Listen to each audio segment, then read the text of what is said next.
What if I told you that one of the most devastating psychological weapons ever deployed against men in the 20th century wasn't a bomb, a bullet, or a propaganda poster, but a single buried sociological report? A document so explosive, so utterly contradictory to the foundational myth of a totalitarian regime that the most ruthless political machine in modern history, the Nazi SS, classified it, hid it, and hoped it would never see the light of day. This isn't a conspiracy theory. This is historical fact.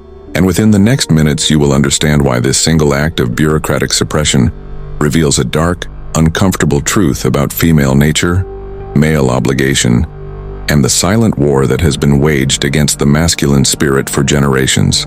This is not just history. This is a key to understanding the modern world, a case study in why so many men today feel a profound sense of betrayal. The story of this report is the story of the black pill written not on internet forums, but in the blood and ink of the Third Reich. Our story begins not in the chaos of war, but in the cold, calculating mind of Heinrich Himmler. As the Reichsführer SS, Himmler was the chief architect of the Nazis' racial ideology. He wasn't just a madman. He was a bureaucrat of madness, a man obsessed with building a 1,000-year Reich on a foundation of what he considered biological purity. This required the complete loyalty and unwavering commitment of every German, man and woman. For men, the path was clear: valor in battle, stoic duty, and a willingness to die for the state. But for women, the role was more complex. They were the guardians of the hearth, the mothers of the race, the stable, loyal center around which the warrior could orbit. The entire propaganda apparatus of the Third Reich was dedicated to reinforcing this image. The faithful German woman, her heart swelling with pride as she sent her son to the front, her loyalty unshakable as the mountains of Bavaria.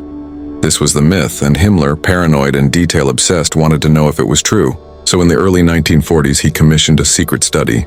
This wasn't to be some public opinion poll. This was an internal SS security matter. The man tasked with this sensitive mission was SS Oberfuhrer Dr. Wilhelm Spangler, a sociologist attached to the SD, the SS intelligence service.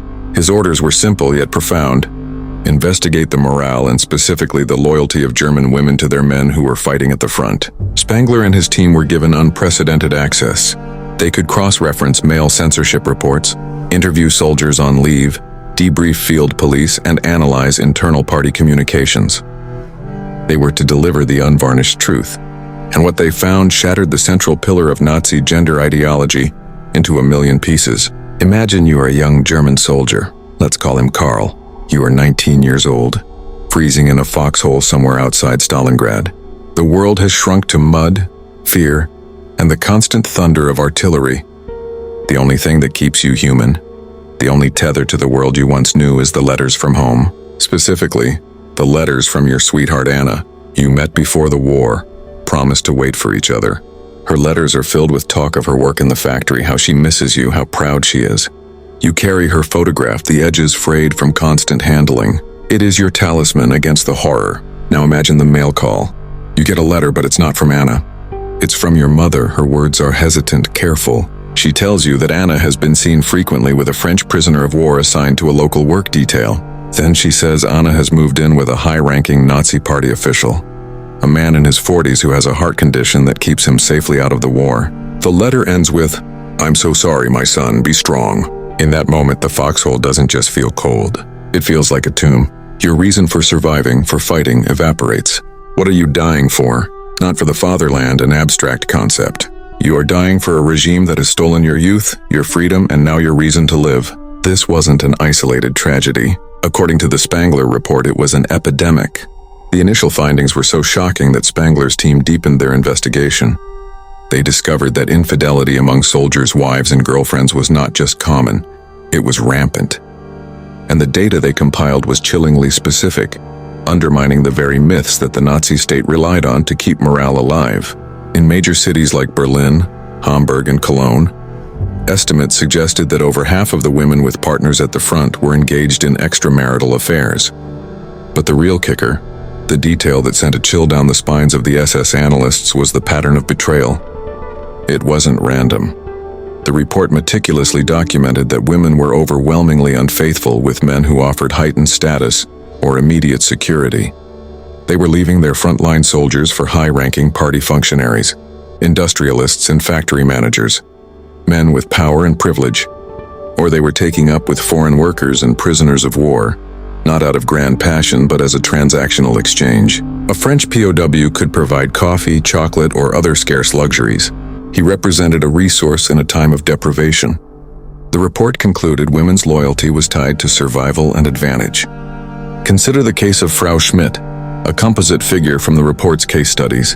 Her husband, a sergeant in the Afrika Korps, was missing in action, presumed captured.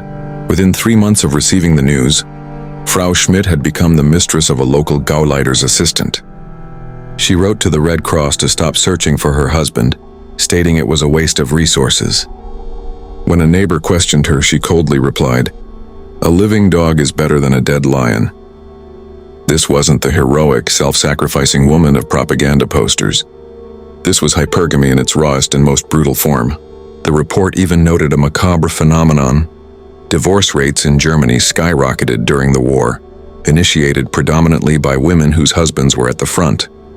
They were legally severing ties to men they perceived as losers, liabilities, or ghosts who had not yet had the decency to die. It was betrayal documented on a national scale.